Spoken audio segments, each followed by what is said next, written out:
Já que por lei eu não consigo ter uma coisa que beneficia tanto a minha filha, então eu sou uma traficante. Gilberto Gil declarou que, entre aspas, gostava da maconha e que seu uso não lhe fazia mal e nem lhe levava a fazer o mal. La otra vía, la vida represiva, si hace 50 o más años que está fracasando, demuestra que é impotente. Porque a maconha foi demonizada, mas hoje em dia ela virou um grande negócio. Eu acho que a maconha está para a medicina do século XXI, como os antibióticos estiveram para a medicina do século XX. Mas que linda frase. The most dangerous drug in the United States, and we haven't begun to find out all of the ill effects. Você pode usar um critério para obter certas drogas a partir de plantas e estabelecer que tem uma planta maldita que não pode ser usada. Salve pessoal, tudo certo? Sejam muito bem-vindos ao quarto episódio do ASCAcast, um podcast produzido pela Associação Canábica Medicinal ASCAmed, que está junto contigo na luta pela democratização do acesso à cannabis. Eu sou o Bruno Vargas e sejam muito bem-vindos. Para participar aqui comigo, deem as boas-vindas a Carolina Marigá, ela que é a primeira mestre de cannabis dentro da medicina veterinária e atualmente é doutoranda pela Universidade Federal de Santa Maria, a UFSM. E aí, Carol, tudo certo? Tudo bem, Bruno? Mais uma vez, obrigado por estar aqui com a gente nesse quarto episódio. Acho super importante a gente pautar esse tema que está crescendo, né, a medicina veterinária e a cannabis. E para começar, eu já queria falar um pouquinho sobre o teu projeto de mestrado, que te tornou mestre, que teve início, né, tem registro lá no site da nossa UFSM, que é a Universidade Federal de Santa Maria, lá em julho de 2021. Então, eu queria te perguntar o que te levou a entrar nessa área, acho que eu posso dizer nebulosa, principalmente naquela época, numa universidade dentro do Rio Grande do Sul. Bom, tudo começou ainda na graduação, em que, resumidamente, meu gato ele foi acometido por uma doença inflamatória que acabou levando a morte dele, em que a cannabis ela é uma opção de tratamento. Mas na época a gente sabia que era uma opção de tratamento e a gente não tinha ninguém a quem recorrer ou como conseguir o óleo, enfim, né? E eu sempre tive muita vontade de continuar na linha acadêmica, né? E quando eu passei no mestrado, eu já era orientada, né, do meu professor Saulo Tadeu, e eu disse para ele, professor, para surpresa de ninguém, eu quero um projeto com cannabis. E daí ele disse, ok, escreve e vamos ver no que vai dar.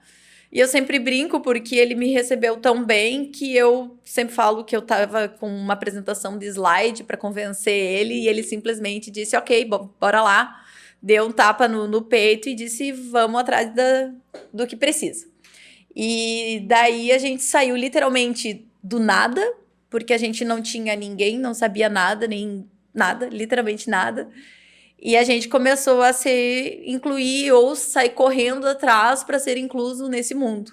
E até que a gente encontrou o professor Érico Amazonas, né, famoso ali da UFSC, que tem autorização de plantio para destino de pesquisa em veterinária. E ele, então, conseguiu nos introduzir a esse mundo e acabou facilitando bastante a nossa vida. Bom, legal. Assim, antes da gente entrar realmente nessa parte da cannabis, eu queria falar um pouquinho sobre esse teu primeiro projeto, que se chama Uso da Cannabis Medicinal no Tratamento de Dermatite Atópica Canina. Eu acho que quem está aqui com a gente ouvindo pode entender mais de cannabis do que dermatite atópica canina, que é um tema muito importante que está presente em 10 a 20% dos cães, né, que vão para os consultórios. Então, explica um pouquinho para a gente o que é essa dermatite atópica nos cães e por que tu escolheu essa vertente. Bom, eu sempre tive um pé na dermatologia veterinária, fiz bastante estágio durante a minha graduação. E a dermatologia veterinária, na verdade, é a área que mais se procura, né? Quando o animal a principal queixa do tutor é a questão dermatológica. Frente a isso, nós temos a dermatite atópica, que é uma das principais, né? Uma das 3 principais alergias, né? Presentes na rotina clínica, em que, resumidamente, ao invés da barreira cutânea ser completamente fechada, né, evitando que coisas que não é para entrar não entram e coisas que não é para sair não saiam. Na verdade, ela tem falha e acaba acontecendo essa troca. Isso acaba desencadeando um processo inflamatório, onde leva um animal ser bonito por cima, que a gente chama, que você olha o cão no dorso, no pescoço, no lado de cima, ele é um cachorro normal, bonito, peludo, mas na parte de baixo ele é um animal extremamente eritematoso, né, que é um pele avermelhada, né, por causa da inflamação, e geralmente com alopecia, sem pelos, principalmente na região da axila, abdômen e virilha. Então leva muito o animal a se coçar, e o que as pessoas não entendem é que lamber as patas é coceira. O animal que lambe as patas, isso é coceira. E as pessoas falam, não, meu animal não tem alergia, meu animal não se coça, ele só gosta de lamber as patas. Isso é alergia. E isso acaba afastando bastante os tutores ou atrasando até mesmo bastante o diagnóstico e, né, início do tratamento. Então, quando a gente pega um animal realmente em crise bastante séria, que pode levar a otite, né, infecção no ouvido, a gente vai ter animais que vão ter a pele bastante engrossada, né, no modo grosso, assim a se dizer, e também, obviamente, vermelha, né, por causa dessa inflamação, que é principalmente onde a cannabis é destinada. Perfeito. E como tu estava dizendo antes, ainda bem que tu teve uma boa aceitação do teu orientador, do Saulo, mas essa aceitação, essa porta aberta também se deu pela universidade quando tu chegou para falar que queria fazer um projeto com óleo. Tu é pioneira nesse quesito, né, importação do óleo de cannabis para dentro da UFSM. Como que foi essa conversa? Teve muitas barreiras que tu teve que vencer? Na verdade, aceitação, acho que eu só tive mesmo do meu orientador. Porque onde a gente ia pedir socorro, ninguém sabia. Uma por ser inovador, outro por ser ilegal, outro porque ninguém nunca tinha tentado antes. Ou se alguém queria, tipo assim, tenho interesse, há muita burocracia, vou dar pra trás. Que era o que eu mais ouvia. Cara, é muita burocracia, geralmente as pessoas desistem no meio do caminho. Mas, como uma boa italiana bem teimosa que eu sou, a gente acabou, então, vencendo a burocracia depois de 1 ano e pouco, mais ou menos, 1 ano e meio, mais ou menos. Mas a gente foi indo atrás de pessoas que iam nos ajudar. Não foi no primeiro, nem no segundo, nem no 10º não que a gente desistiu, porque a gente ganhou muito não, muita resistência. E a gente foi indo atrás até a gente encontrar alguém que nos direcionasse para fazer certinho o que precisava, e daí sim poder fazer com o projeto de mestrado conforme a gente queria. Perfeito. E a gente vê que aqui na UFSM tu foi pioneira, né, nesse processo, mas já tinham outros estudos rolando pelo Brasil. Como que está, na tua visão, essa área da medicina veterinária nessa questão de estudos com cannabis dentro das universidades? A gente tem vários pesquisadores distribuídos no Brasil, né? Porque a gente, graças a Deus, temos várias pessoas com iniciativa e que estão vendo que a cannabis tem seu potencial, né? Tem um potencial gigantesco, né? A ser pesquisado. Então, o tanto que o Brasil é o que mais publica pesquisas com cannabis no mundo, né? Mas a maioria das pesquisas é a nível laboratorial. E o que eu sempre falo é que, ok, isso é muito bom, porque isso nos dá embasamento, mas a gente não vive dentro de um laboratório. Então, clinicamente, em pesquisas clínicas da veterinária, a gente sabe de nós, né, que a gente já está na nossa 3ª pesquisa, e a gente tem uma da UFSC com o professor Eric Amazonas, com o mestrando, o atual mestre agora, virou mestre semana passada, o João Lourenço, que ele verificou a diminuição da dosagem de opioides para anestesia em cães saudáveis. E falando agora sobre o teu projeto, né, de mestrado, que te tornou a primeira mestre em medicina canábica dentro da medicina veterinária, conta um pouquinho pra gente como que funcionou esse teu projeto, quantos animais tu tinha ali presente, como é que foi feita essa escolha de dosagem e esse acompanhamento com eles. Então, para a gente pesquisar com animais, a gente precisa da autorização da Comissão de Ética com o Uso de Animais, né? A CEUA, que a gente chama. E lá, eles solicitaram muito para nós, do tipo assim, por que isso? Por que aquilo? Por que essa dose? E a gente tava tipo assim, então a gente também não sabe. É a primeira pesquisa, a gente não tem nada para embasar. E foi até difícil a gente conseguir convencer eles que, tipo, a gente achou uma dose, né, que a gente pegou baseado em outras pesquisas em humanos, em pesquisas para rato, em pesquisas laboratoriais, e a gente extrapolou para veterinária, a gente disse, bom, é a primeira, a gente vai ter que tomar essa liberdade de dar um chute, né, um tiro no escuro.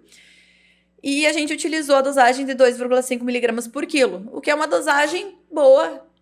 Dava algumas poucas gotas, né, por dia para o animal. E a gente teve 14 animais no projeto. Tivemos divididos em 2 grupos, né, sorteados aleatoriamente, para a gente ser duplo cego, né, onde 7 animais eram utilizados grupo controle, onde eles só utilizavam azeite de oliva, e daí sim os 7 animais que utilizavam óleo de cannabis, que daí entravam todos todos com a mesma, como é que eu posso falar isso? A gente manteve as mesmas rotinas, porque é difícil a gente padronizar tudo. Como se a gente fosse pegar 14 pessoas e padronizasse a vida dessas 14 pessoas. Isso não existe. Desde a alimentação, isso não existe. Isso é literalmente somente dentro de um laboratório com ratos. Ponto. Ali a gente tentou padronizar o melhor possível, né? A questão de evitar petiscos, aumentar o exercício físico, administrar geralmente no mesmo horário, manter a mesma alimentação e daí, claro, nos retornos sempre fazer do mesmo manejo que a gente fazia, né? E daí foi isso, o nosso projeto teve 60 dias de duração, com acompanhamento de veterinário 24/7, então a gente era plantonista durante esse tempo inteiro. E o animal vinha para nós no T0, que a gente chama, que foi o dia para entrar no projeto, e no T60, que eram 60 dias depois do projeto.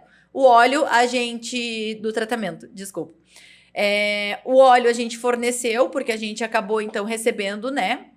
O óleo a gente conseguiu doar, então, para os tutores, e a gente conseguiu finalizar bem em cima do laço, assim, a ponto da gente conseguir finalizar e defender o mestrado para engrenar o doutorado depois. E nessa defesa do mestrado, quais que foram os resultados que tu apresentou lá? O que a gente pode tirar desse projeto que tu realizou?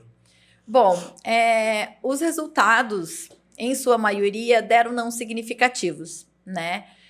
O que é importante para a ciência. Mas a gente sabe que a clínica ela é soberana, né? Se a gente vê que a maioria dos animais melhoraram, a gente consegue entender que talvez, peraí, alguma coisa está acontecendo, né? A gente teve o Steve, que é o meu caso mais famoso e o meu alecrim dourado, que eu chamo. O Steve, ele tá quase 2 anos sem crise pela primeira vez, ele tem 12 anos. E ele se mantém com 2 gotas 2 vezes ao dia. Esse é o controle da dermatite atópica do Steve, tá? Mesmo que a gente não tenha tido significativo, né, estatisticamente, significância nos resultados obtidos, a gente conseguiu publicações muito relevantes. Até porque, mesmo resultados negativos ou não significativos, são resultados. Então, a gente começa a se questionar e, claramente, aprimorar nossa pesquisa para agora no doutorado, que segue a mesma linha de pesquisa, né? Que é também com dermatite atópica, mas com a finalidade de ser coadjuvante a medicações convencionais, que são extremamente onerosas para os tutores. Então, a gente consegue entender que, mesmo sem significância, a gente conseguiu obter algumas respostas boas. Tanto no grupo do azeite de oliva, que ele é antioxidante, como também no grupo de cannabis. Então, quem sabe a gente não teve resultado positivo ali, porque a gente acabou utilizando uma outra substância também ativa, que foi o azeite de oliva, e acabou diminuindo essa diferença. Ali é uma coisa que a gente teve que aprimorar, pensar e verificar para o doutorado. E daí a gente tem esperança de talvez a gente conseguir tirar pelo menos essa diferença.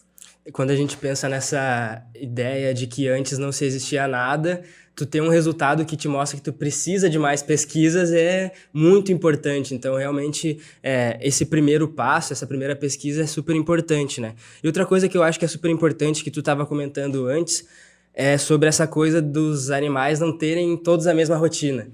Mas todos eles, acredito eu, têm um tutor. E eu sei, como tu falou do caso do Steve, eu já conversei algumas vezes com a tutora dele, né, a Paola, e eu sei o quanto ela é apaixonada, o quanto ela fez também pro Steve estar hoje como ele tá, com 2 anos sem ter crises, enfim. Qual que é a importância do tutor dentro desse projeto, de ter essa rotina, essa medicina comunicativa, né, o tempo inteiro, médico, tutor, animal, enfim? Absolutamente 100%, né? Eu sempre digo que o pet, ele é um bebê. Ele não fala, ele não toma os seus remédios, ele não diz aonde dói. Ele é um bebê, né? Mas ele é um bebê que morde. O tutor, vai muito do interesse do tutor. A gente tem tutores que querem o milagre, mas que não quer fazer esforço nenhum. E também a gente tem o tutor que faz o milagre. Que, por exemplo, a Paola é essa tutora. Ela faz mundos e fundos pelo Steve. O que eu mandar fazer, ela faz. E eu sempre comento que o sucesso da terapia não sou eu, não é a Cannabis, não é o Steve, é a Paola. Porque ela faz tudo o que for necessário para ele, né? Então, se eu tivesse todos os tutores como a Paola, com certeza a gente teria muito menos animais ali em crise, em problemas, doentes e tudo mais. Porque o animal não fala, mas ele dá sinais, né? A terapia canábica, ela reaproxima o médico veterinário com o tutor pelo simples fato de que a gente vai ter reajuste de doses. E tem animais que vão ter uma tolerância maior e uma menor, pode ter efeitos adversos ou não. Então, isso reaproxima. E essa conversa com o tutor mais próxima, ela é extremamente importante. E tem tutores que somem. E não é responsabilidade do médico veterinário ir atrás do tutor e ir atrás do paciente. Isso é interesse do tutor. Só que muitos não conseguem entender isso. E também é difícil a gente relembrar de todos os pacientes que nós tivemos. Então, o tutor é a chave principal que a gente tem para um sucesso de terapia. Independente para qual terapia, canábica ou não, para qualquer coisa. Então, sempre a chave é o tutor. Uhum. E saindo um pouquinho agora desse teu projeto, mas é algo que te deu luz, assim, por conta dele, que é um artigo que tu publicou, é um assunto super importante da gente comentar, um artigo que, como tu me disse, foi publicado agora, né, segunda-feira, que já tá, assim, nesse processo desde 2023, tu fez uma vaquinha para conseguir publicar ele, e é um artigo que foi publicado numa importante revista europeia, que é bem significativo. Esse artigo saiu ano passado. O que saiu essa semana é nacional. O da vaquinha saiu no final do ano passado. Tá, então o da vaquinha saiu final do ano passado, final de 2023, que aí sim saiu numa importante revista europeia de Qualis A2. Então, falando sobre esse reconhecimento e essa publicação, qual que é a importância disso para ti e para o meio dos estudos com cannabis? O sonho de qualquer pesquisador é o reconhecimento em revista boa, né? E a gente que saiu do zero, sem absolutamente nada, e ter esse reconhecimento e esse auxílio da vaquinha, esse auxílio das associações, esse auxílio, né, do reconhecimento, a conquista de uma publicação num Qualis A2... Se falassem pra mim no começo do tipo assim, olha, Carol, tu não desiste porque isso daqui vai te gerar uma publicação num Qualis A2, eu ia rir muito. Eu ia dizer, gente, espera, vamos com calma ali, vamos por partes, porque é muita informação. Mas é um sonho realizado e a gente tá com outro na mesma revista que tá tendo bons resultados, né? A gente tá com uma boa esperança para ser publicado também. E eu acho que essa visibilidade mundial, não apenas da cannabis, mas colocando a UFSM, a veterinária da UFSM a nível mundial, eu acho que é tudo que a gente realmente precisava e tudo o que a gente deve fazer como agradecimento à UFSM e a tudo que ela faz para nós, né?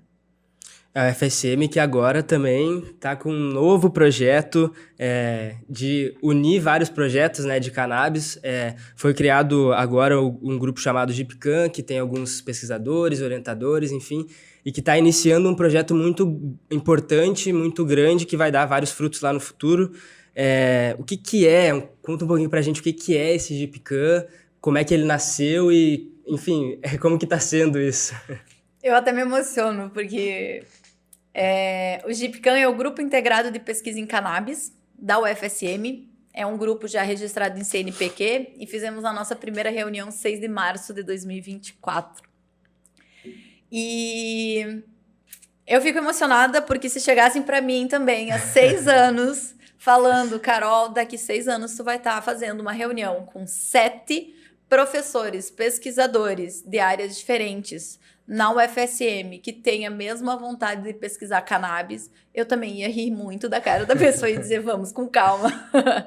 Eles são professores que a gente foi, na verdade, eles foram sabendo da nossa existência, entrando em contato, dizendo também tem interesse, e a gente foi unindo forças até que a gente, não, vamos começar a oficializar isso daí, porque a gente está tendo muita vontade, né? A gente tem muita vontade de pesquisar, a gente tem muita área de pesquisar, a gente tem muito como fazer realmente um grupo integrado, onde cada um entra com uma etapa e a gente faz um projeto muito legal. E a gente pode fazer um evento grande, que é o nosso objetivo, né? Então, até então a gente fez um evento mais particular, né? Mais privado, para a gente se conhecer, porque nem todo mundo se conhecia. Graças a Deus todo mundo esteve presente, todo mundo conseguiu ir. A Asca até estava presente em 100% do evento. Lá a gente apresentou os nossos grupos, né, orientadores, professores, mestrandos, doutorandos e até graduandos que a gente tem envolvido. Além disso, a gente comentou sobre quais são os potenciais, como a gente consegue ajudar, quais são as ideias de pesquisas. E nesse momento, foi incrível o tanto de empolgação que eu senti dos professores em fazer dar certo. E também a gente teve presença do pessoal da Pró-Reitoria de pesquisa da UFSM lá para dizer, pessoal, esse daqui é o caminho. Esse daqui é o caminho que vocês precisam seguir para fazer pesquisa com cannabis. Uhum. Então, hoje em dia, a gente tem pessoas e a gente sabe o caminho. E a gente já está caminhando para a gente começar a UFSM publicar cannabis. Assim, acredito que em 1 ano a gente vai começar já a ver os produtos dessa nossa reunião e do nosso grupo. E que diferença, né? Quando tu chegou lá em junho de 2021 para falar com o pessoal e todo mundo olhou para ti e falou, eu não sei, pesquisa aqui, te fecharam várias portas. Agora a própria FSM pegou e deu um caminho para vocês seguirem, tá aparentemente dando todo esse apoio. Isso também é super importante, né? Essa construção. Acho que uma coisa que tu tem falado muito aqui é essa trajetória. Como que é olhar para trás? Qual é o sentimento que tu tem hoje, assim, depois de tudo isso? Eu me sinto muito orgulhosa, porque eu não desisti, eu acho que essa é a principal coisa, eu não desisti e além do mais eu consegui conquistar, não necessariamente eu em si, mas a luta conseguiu conquistar outros professores e ver o potencial dessa pesquisa, dessa planta. Hoje em dia a UFSM sabe qual que é a trajetória, porque a gente insistiu em saber qual que era a trajetória. E a gente só sabe a trajetória porque a UFSM insistiu também em descobrir. Então, a gente não seria nada sem o apoio, principalmente do setor de importação, que importou 60 frascos de cannabis atrás da autorização de Anvisa, de despacho, de embarque, de desembarque, de autorização de muita coisa. É uma fila de burocracia gigantesca. E tudo, demorou em torno de 1 ano e 11 meses. Então, foi 1 ano e 11 meses em função, em não desistência, em eles pedirem foto da caixa, a gente mandar foto da caixa. Depois, eles pedirem a foto da caixa de outro ângulo, entende? E a gente, na paciência de sempre, tentar fazer dar certo. E eu acho que a sensação que eu tive naquele 6 de março é de completo orgulho em estar fazendo a mudança em que eu sei que vai impactar positivamente muitas vidas E isso, para mim, é o que mais importa. A qualidade de vida de muitas pessoas que não tem mais para onde recorrer, como foi o caso do meu gato que faleceu. Então, se tem uma opção a mais para alguém, eu já consegui alcançar meu objetivo. E outra coisa que tu tem feito muito, e que eu acho que é super importante também, que te ajuda, assim, além de tu alcançar o teu objetivo, tu tem ajudado pessoas a alcançar talvez o seu objetivo, a trilhar novos caminhos. Ano passado, eu vi que tu participou de várias palestras, tu levou informação sobre a cannabis para dentro da FSM, enfim, outras universidades, que são locais que a gente sabe que muitas vezes não tem em seu currículo essa pauta. Como que está sendo essa experiência de ser quase que uma professora ali, de tocar essas pessoas que estão ali querendo saber do assunto e que muitas vezes não tem muitos lugares para procurar? É muito legal estar distribuindo ali, né, disseminando a palavra da cannabis, e eu acho que ela está sendo disseminada de uma forma correta, academicamente, com pesquisa, com seriedade, sabe? Não é um achismo, né? É com embasamento científico que a gente está espalhando que ela é uma planta, que ela é uma planta boa e que a gente pode muito usar esse potencial dela. É uma honra minha, né, poder ser referência, pelo menos aqui na região, da cannabis medicinal na veterinária. Eu acho muito legal que o pessoal me convida e eu vou para outras universidades. Até aqui dentro da universidade também, às vezes eu dou palestra dentro da própria veterinária, que o pessoal também se interessa bastante. Eu tenho meus estagiários que eles também adoram ter a opção de cannabis e que eles são super a favor também, né? Então, eu tenho alguns seguidores ali da minha seita. Mas eu acho que o melhor de tudo é a gente falar que é uma opção, falar que é uma opção boa, mas que tu precisa, obviamente, correr atrás de conhecer. Porque, como eu sempre falo, a gente não tem ela disponibilizada na graduação. Então, tu precisa correr atrás depois. Então, o que eu tento é, pelo menos, mostrar que existe uma opção, que você precisa ir atrás dela e que vale a pena.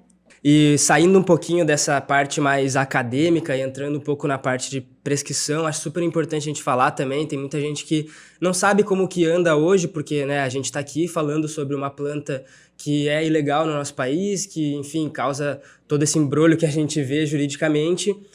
E um conselho que auxilia nesse embrolho, assim, talvez seja o Conselho Federal de Medicina Veterinária, assim como outros conselhos.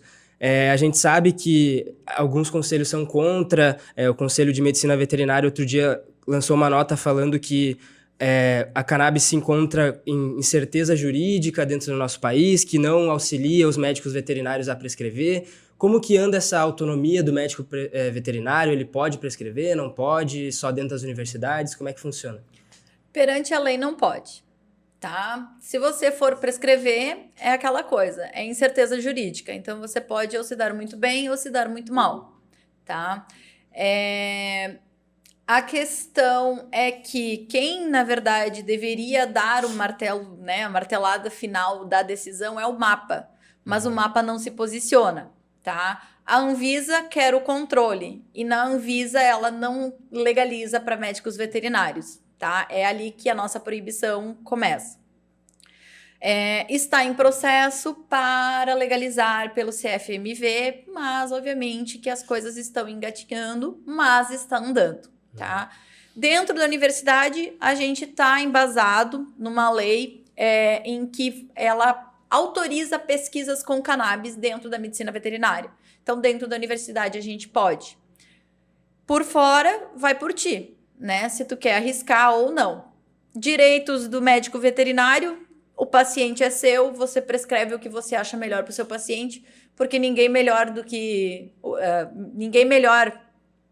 o próprio veterinário que sabe do caso, né? Então, se eu sei que a cannabis se enquadra melhor neste caso aqui, não tem por que eu não prescrever. Então, a gente vai nessa incerteza, onde é proibido, mas também tu tem essa certa liberdade para tu prescrever. Mas é aquele limbo, é aquela linha muito tênue em que pode se dar ou muito bem ou muito mal. E que é um risco muito grande também, né? Querendo ou não, é sempre importante falar isso, né? Que é uma incerteza muito grande. Exatamente. Exato. E agora a gente entrando um pouquinho no teu projeto atual, né? Como doutoranda, que ele é intitulado Óleo de Cannabis como coadjuvante no controle de dermatite atópica canina. Tu comentou um pouquinho sobre esse espaço de coadjuvante da cannabis. Qual que é a importância de se estudar a cannabis com outros medicamentos? Por que tu teve essa escolha? Tem a ver com o teu projeto de mestrado também? Sim, no projeto de mestrado a gente verificou se a cannabis por si só, ela sozinha, conseguia controlar a dermatite atópica. Ali, né, com um N baixo, que a gente não consegue bater o martelo, a gente conseguiria fazer... a gente precisaria de um N maior para realmente bater o martelo. A gente conseguiu verificar que não tem significância nessa dosagem, nesse tempo de uso, com aquela composição, né, com aquele perfil de óleo, e comparado com aquela questão do grupo controle que tem um princípio ativo, né? Na questão do doutorado, a intenção é verificar se, ok, a cannabis, então, sozinha não resolve o nosso problema, mas ela, associada com as medicações já no mercado, consegue diminuir a dosagem? Por quê? Ou eles têm efeitos adversos muito baguais, né? Ou a gente tem um gasto absurdo. Medicação de 300 e poucos reais que dura 20 dias. Nem todo mundo tem essa capacidade de conseguir fazer o tratamento. Então, se a gente conseguir diminuir em até 50% da dose, que é a última etapa do nosso projeto, a gente consegue introduzir a cannabis, que ela é mais acessível, dura mais, comparada com 50% da dose de uma medicação. Então, ao invés de tu gastar 300 reais a cada 20 dias, metade da dose, 300 reais a cada 40 dias. Um óleo de cannabis, geralmente tu utiliza em torno de algumas poucas gotas, vem em torno de 30 ml, 600 gotas. Esse óleo vai te durar 4, 5, 6 meses, dependendo até mais. Como, por exemplo, o Stevia, são 4 gotas por dia. Dura meses o frasco. Então, tu consegue, pelo menos, dar uma respirada ali no bolso do tutor. E quanto a essa segurança de usar medicamentos juntos, isso é uma coisa que eu vejo muito nos tutores, enfim, nos pacientes, que é um medo de, já estou fazendo um tratamento, tenho medo de iniciar outro. Como é que funciona essa questão de 2 tratamentos juntos e a segurança deles? A interação medicamentosa tem pouca pesquisa que fala, né, da cannabis. Até porque o CBD, ele é uma substância que ele inibe bastante uma família de enzimas que metaboliza 80% das medicações que a gente utiliza de rotina. Então, ele vai influenciar muito nisso. E isso tem que ser levado em consideração. Então, de forma geral, a gente sempre recomenda a aplicação de pelo menos 2 horas de intervalo de uma medicação com outra, né? A gente espera que, no caso do meu projeto, uma medicação vai agir em tal substância, não está diminuindo a inflamação, a cannabis vai agir em outras vias para diminuir essa inflamação. Essa é a ideia geral do projeto. E como é que está o andamento do projeto, né? Ele ainda é um projeto... acho que eu posso dizer em fase inicial, ele é mais para o fim de 2023, então a gente está caminhando. Como é que está o andamento, o acompanhamento dos animais? Estamos à procura de pacientes, infelizmente nenhum está selecionado por enquanto, porque geralmente quando chega para mim eles estão em crise, então eu tenho que estabilizar o animal. Muitas dessas pessoas, depois que estabiliza, acham que já resolveram o problema e eles vão embora e somem. Outros não querem fazer. Outros querem aquele milagre, né? Querem ir direto para cannabis. A gente tem diversos motivos em que a gente, no momento, não tem nenhum paciente dentro. Mas a gente está à procura, a gente precisa de 20 Shih Tzus, especificamente da raça Shih Tzu, o que já limita um pouquinho, né, a nossa procura, porque precisa ser de uma raça específica para a gente tentar padronizar um pouquinho, pelo menos uma coisa de uma pesquisa clínica. E estamos à procura de 20 shih tzus que estejam disponíveis ali para 3 meses de tratamento, com assistência veterinária 24/7 e um óleo internacional importado. E todas as seguranças. Exatamente. E só para saber, esses shih tzus precisam ser aqui da região de Santa Maria, precisa ter disponibilidade de vir até o HVU, que é o centro aqui na UFSM, ou pode ser de outros lugares?